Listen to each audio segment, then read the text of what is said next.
Hello, my loves. Remember when I said our deck declutter series was over? Turns out I lied. Welcome back for another video. Today we're doing another deck declutter because I guess I'm a Scorpio and it just makes me delighted to like go through my stuff and get rid of things. And also Virgo season. So I don't know. Seems very appropriate. And I have decks that need new homes, so which I need to share them with the people who might want to give them a new home. But I am inspired to do a new format for today's video. Side note, I'm drinking some kombucha. That's what this is. I drink my kombucha out of a wine glass. Because, you know, if it's in the middle of the day and you can't have wine yet, you can fake it with some fermented tea. Anywho, I am inspired to do a new format today for this particular deck declutter. There will be no process per se of deciding whether or not I'm ready to let things go. Every deck that I'm going to show you today in the kind of moving on category is already decided and will be up on the website, on my website for purchase, adoption, etc. I'll leave that linked below in case you want to check them out. But I was watching Dawn Michelle's channel recently, and she did a deck declutter where she did like a this or that, which I think is inspired by, oh my gosh, I lost the woman's name. Anyway, I am taking inspiration from that video where she kind of compared two decks that were similar to her in her collection and made a decision that way. Again, I've already decided, so instead I'm going to show you first the deck that I am ready to pass on to a new home, and then I'm going to show you the decks that I'm keeping in my library that I like to use instead for similar purposes.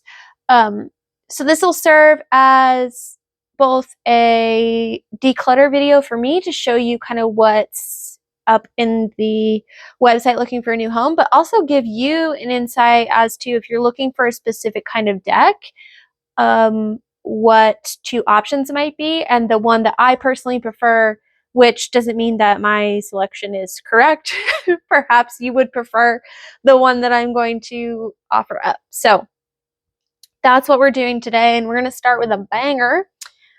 I don't know where that word came from, but anyway, let's have some kombucha and look at some decks. So this first deck is two decks, actually. This is a book set. This is called the Book of Shadows Tarot. It's the As Above and So Below edition. So there are two tarot decks in here by Barbara Moore. My box, just in case you are going to adopt it, is a little ripped. It came to me like that from Llewellyn. There's that. There is a book which does go into card meanings and such for the two decks. For the As Below Tarot, there are less descriptions than there are for, say, the As Above deck. Now, when I got this, I thought, how cool, right? How cool to have an As Above, So Below deck pairing. And it talks about like, oh, you can like use them together. So I was like, oh, cool. Like there's going to be like, here's what's going on cosmically, energetically, maybe. And here's what's going on a human level. And that's not really the flavor that this takes, even though that's kind of how it sounds from the guidebook and the website description. That's not really how I experience this deck.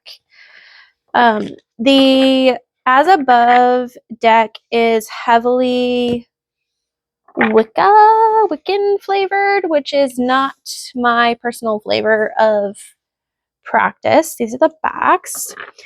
And yeah, I don't know why it's a tarot deck because it doesn't really fit the tarot system. There are some cool changes where they tried to do that. For instance, like this is the Hanged Man. The Hangman is the circle. There's like Maiden, Mother, Crone, which I appreciate. But a lot of the minors, each suit focuses like on a different category. So the fire cards have to do with gods, astrology, excuse me, have to do with astrology. I'm like trying to remember as I go. A lot of the majors have like the Wheel of the Year. There's Yule. Air has to do with different modes of divination. Water is goddesses, I think. Yeah, fire's like the planets. Water is the goddesses. Earth is like different places in nature, which you can't really pick out. They have like all these gnomes on them, and you can't really pick out which one is which without reading the guidebook. I don't know. To me, this is does not represent as above. Like if I want to sink into my witchcraft practice through the use of a tarot deck, which I mean I do with all my decks, right? But if I really want that vibe, this doesn't really hit the vibe for me. In theory, it does. I love the concept, but in practice, it doesn't. So my deck that I have in my library that I use in this way is the Nameless One Tarot. Now, this is a very expensive, independently produced deck. So I'll say that right off the bat. I did get this in a deck trade. I was very lucky. But the reason that this deck makes this particular list is because of the big guidebook, which I did not pull down. It comes with a tarot and an oracle deck. But this comes with a giant, well, not comes with, you can get it in addition, with a giant guidebook grimoire that has like the legend of each card, the story behind it, the symbolism, astrological associations, plant associations, days of the week, like literally anything that you would want to know that's associated with a tarot card to spellcraft with, or to kind of scratch that witchy practice itch, then this would be the deck that I would use. And again, because of the large guidebook, I wouldn't say like so much the imagery. The imagery is interesting and I do enjoy it. And when you read the guidebook, it does explain kind of like why each card is each card. But this is also a deck that I don't use for, like, I'm not going to pull this out and do a reading with it, just like you wouldn't really be able to with that other deck. It's more of like, I'm going to sink into some studies, some like witchy practice type of deal.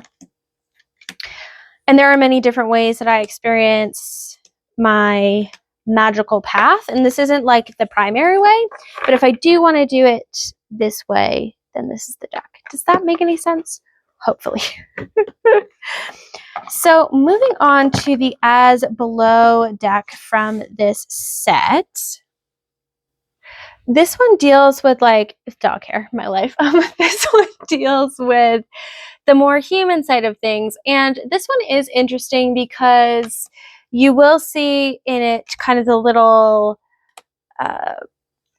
what would you call those? Like the spirits of place, the little gnomes, the little fairies, like water spirits, other magical creatures, kind of in these mundane, everyday situations with people. And there are certain cards here where I'm like, that's a genius depiction of that particular card. This 10 of Swords is like one of my favorites of all time. If I was gonna like keep the deck, it would be for this card, basically. But it's interesting. It does deal with daily life. There are things that I like about it. However, I'm not really someone who works with the Fae a lot. I don't experience this particular type of magic in my practice, at least at this point. So it often doesn't feel very in line in that sort of way with like blending the mundane and magical. Now the deck that I would use instead of this, but in the same manner, is actually the Modern Love Tarot. Now, I don't have this in the box. I don't use the guidebook at all. And I wouldn't say that this is a magically focused deck. However, in terms of putting the tarot into mundane, everyday situations where I'm actually looking at like perhaps my relationship to things in a very literal, everyday kind of way, this deck is beautiful for that. I think because it's centered on human relationships, the imagery is very easy to kind of put in those everyday situations in a way that feels easy, right? If I'm going to pull out a regular tarot card, which has, you know, the RWS system has all of those regular depictions in it. You just have to think about how this would apply to an everyday situation. Like this picture, being bored, right? Being bored. Even if you're surrounded by a lot of abundance and like things and people having fun. Yeah, the depiction, traditional one, RWS from Pamela Coleman Smith, shows like the figure against the tree and he's got the cup and there's a cup outstretched and he can't like see it and all these things. You could get the same meaning, but this is just puts it in such like human terms. And this was actually another deck that I got on a swap, and I never in a million years would have purchased this for myself, especially since I don't do love readings, I don't do relationship readings, I don't do them for myself, and I don't do them for others. It's just not, you want to talk about your relationship to yourself, I'm there, but that's not it. But sometimes there are those moments in life where you're like, I really just don't want to go to this family party. Give me some advice. This would be the deck that I would use for that. So that is my other substitution deck in my library that I would use in this way. So all of that to be said, this Book of Shadows tarot set will be up on the website, looking for a new home. If that new home should want to be with you, you can adopt it there. This next deck I also got in a trade. I've had this almost a year, and I love animals, but I don't like, so far, animal tarot decks. It's just not my vibe. It's just not my vibe. It is interesting artwork. It's very beautiful. Some of the suits are changed again. So we have acorns, feathers are air, shells are water.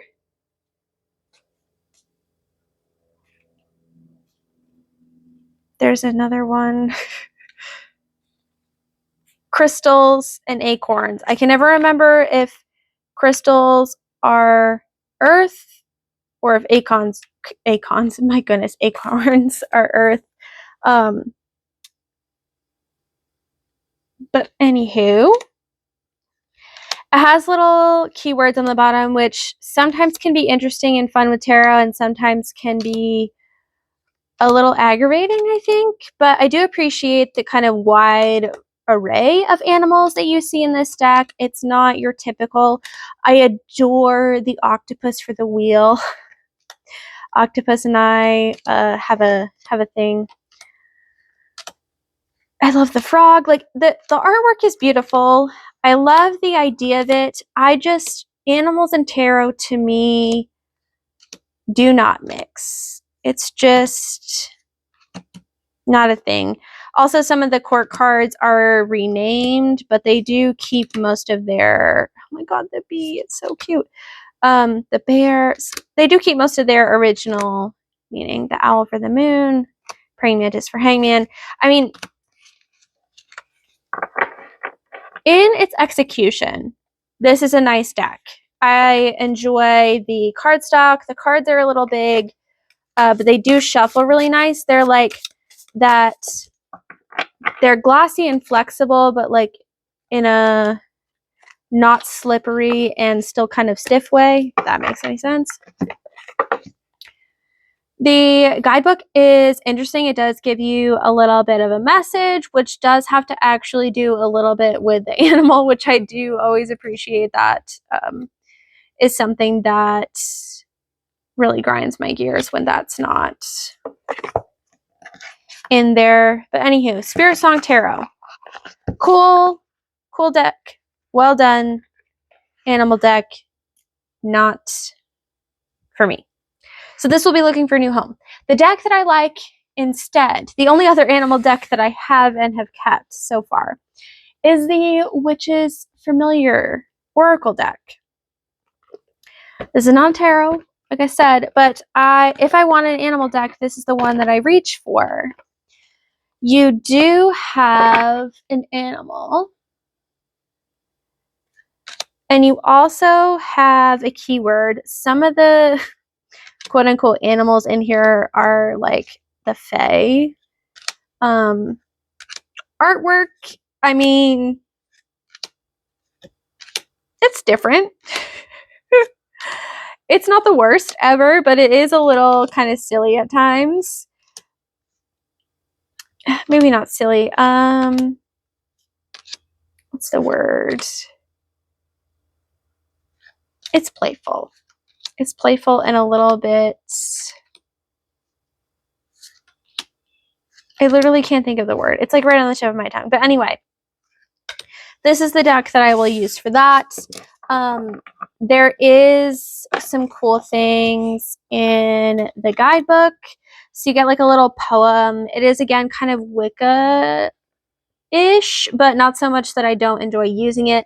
There's like a Witch's Familiar message. Then there's like a foresight from the animal, which is cool. And then some tips or some things that have to do with correspondences to that animal. So for a short guidebook, it is a really practical guidebook and deck. And definitely my favorite thus far out of animal decks that I have tried. So Spirit Song Tarot, if you would like to adopt this and send it to a new home, you are welcome to do so. That will be on the website. If you're looking for an oracle deck of this flavor, this is my preference and recommendation.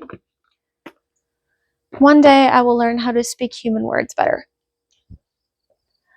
All right, let's go to an oracle deck. So this is the Deep Place Oracle. This is by Ray Serafina Barker.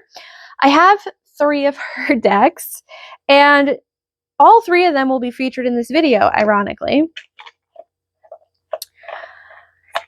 I really enjoy her artwork. She is fantastic in the astrology work that she does. I love her creativity, and just she's a really amazing human. And I love the idea of this deck. I enjoy a lot of the keywords that she also chose for this deck. However, I don't know, it's just not... It's not one that I reach for. I feel like I either need to muse on the word that she gives or muse on the image. Oftentimes I don't feel I lied. I love this card. Anyway, I don't really know why. I couldn't tell you why I don't use this deck. I just never really reach for it. I love the idea of it, but I've had it for over a year, and I'm going to pass it on to the new home, I think. This is her first edition. She now has a new edition, which has some additional cards. It's like 2 or 3 cards, so just to be aware of that. Her guidebooks are always really interesting and fun. This one actually has probably the most writing out of any of them. This gives you a meaning of the card, questions to ask yourself, themes, affirmations, and a practice. So that's the Deep Place Oracle. The oracle that I use instead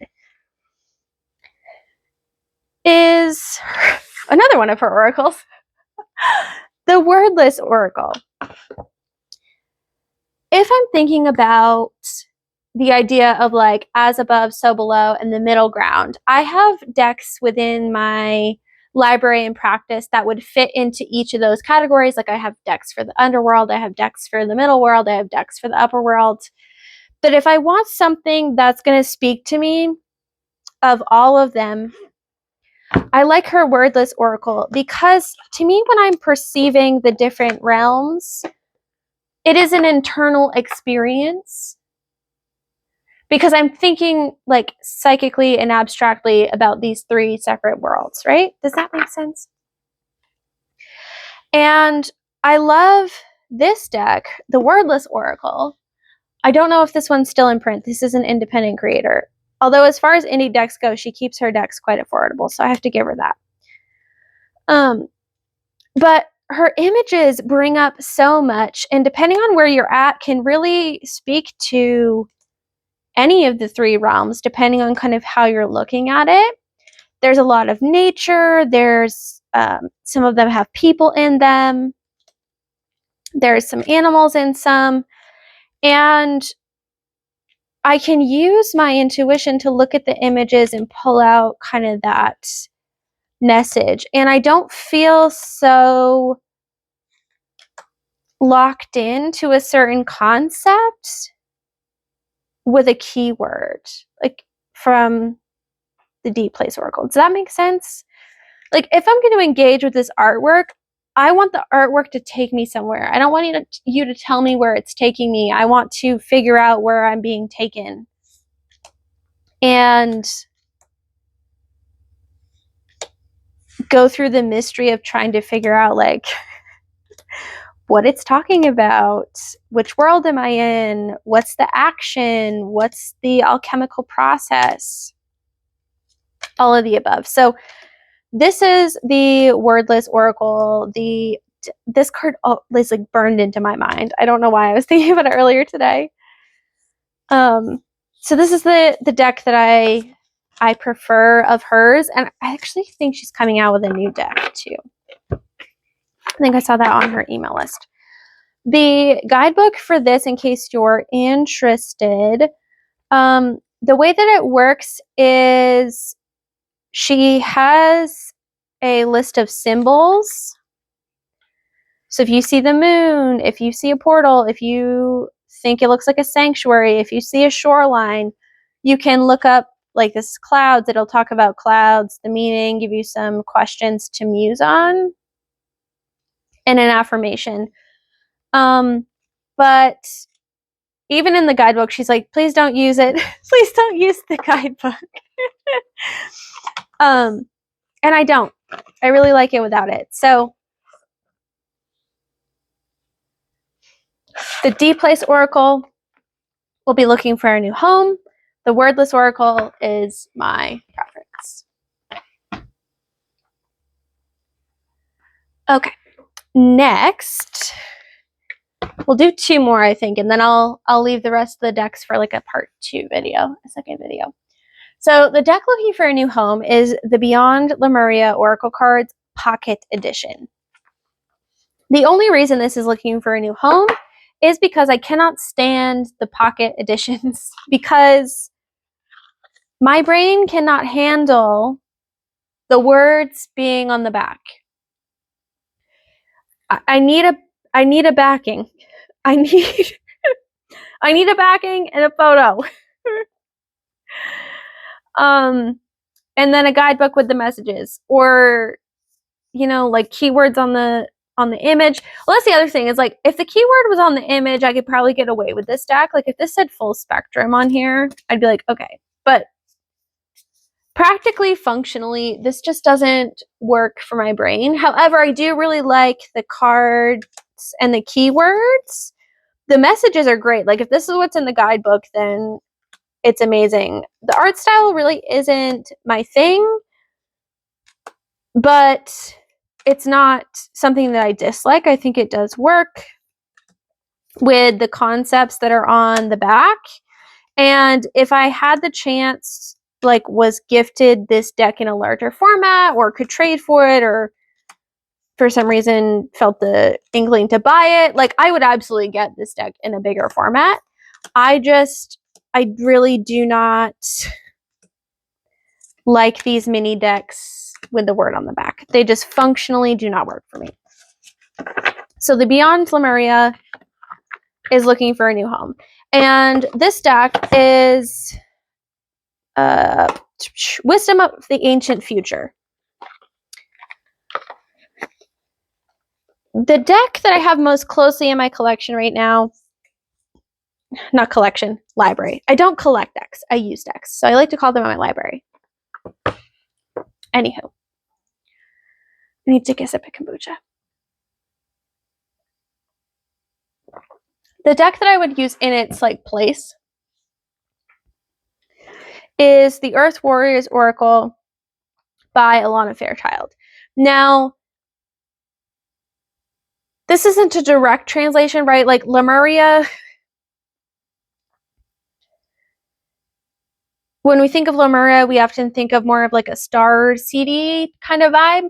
This is like Earth Warrior vibe, but it still has that like ancient New Earth feeling to it. And this reminds me of a similar format. So you have the big guidebook by Alana Fairchild, which is written pretty much in the same way that I would imagine Beyond Lemuria is written. I haven't actually seen that guidebook, so don't quote me. But this top message is usually like the message they would put on the back of the card, and then you would get like a longer message, and usually like a ritual. And the cards themselves, they are beautiful, off the beaten path art. It's not the same style, but it reminds me of like a similar type of art. And the titles and keywords are ones where, unless you're using the deck all the time, you probably wouldn't really know what it was about without reading the guidebook. But again, it has that like earthy yet ethereal energy to it. It's like ancient New Earth remembrance, soul mission, all of those things. So to me, I'm not in a super rush to get like the big box Beyond Lemuria, because I feel like this scratches that same itch and fills kind of the same purpose in my library at the moment. But again, if I did happen upon the other Beyond Lemuria, I wouldn't be upset about it. So, Earth Warriors Oracle, staying, enjoying, recommending. Beyond Lemuria Oracle Cards Pocket Edition, looking for a new home, still recommending. And then the last pair here, which I only have like 5 minutes left on my camera battery, and this was a bad pair to pick for that because I'm going to talk forever about this. But this is the last Ray Serafina Barker deck, so I wanted to include it in this video. This one is called the Rooted Remembrance Tarot, and I adore the backs. Again, it's Ray Serafina's Barker's beautiful artwork. I really enjoy the artwork. I enjoy some of the depictions of the cards. Like the Six of Light for the Six of Wands is like beautiful. However,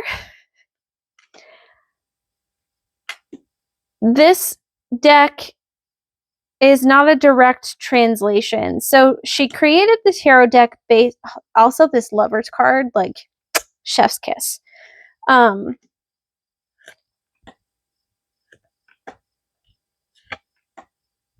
am I trying to say? She based the cards off of the traditional meanings. However, she did change the suit names. She also changed the court card names, and they are not a direct translation. So when you pull out Nine of Shadow, there's shadows, dreams, roots, and light.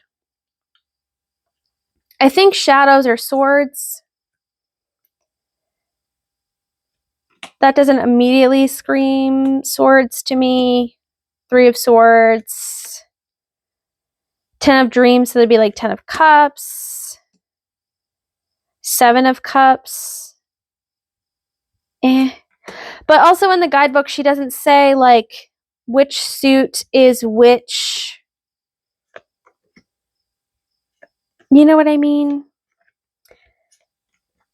I'm not trying to knock her deck at all, but I can't get it to translate in my brain because it's not really meant to translate. Like she describes the dreams as your magic, your intuition, your emotions. Light is clarity, ideas, knowing. Oh, so light is swords. Shadows are power, mystery, in the underworld. See, it's not like a direct translation to the tarot. So if this was an oracle deck and she put keywords on the bottom instead, I would be over the freaking moon obsessed with this. But as a tarot deck, it just doesn't work for me. And I'm sad to let it go because I enjoy the cards. I enjoy like some of the things she did with it.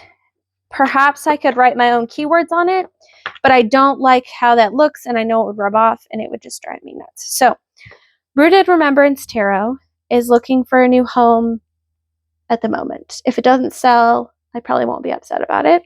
I'll probably continue to try to give it a go, but if this tickles your fancy, that will be up on the website. The deck that I use instead is the Dreamgate Oracle. I'm obsessed with this deck. This is by Danielle Noel. This is, again, an oracle, but this brings me to that place. I did have to start, delete some footage and start a new video. But anywho, this is the oracle deck that I would use in replace of the Rooted Remembrance Tarot. That's a mouthful. Because, you know, that tarot has that vibe of like light and shadow. It's etheric. It's still got that like underworldy vibe. It's very not of this world. And kind of that light and dark spiritual path focus. And that's really what I think of when I think of the Dreamgate Oracle. It also has those etheric, but also kind of nature-based images in it. You have a keyword and some amazing secondary keywords. Sorry, a title and some amazing keywords on the bottom. And yeah, it's practical advice, but it's also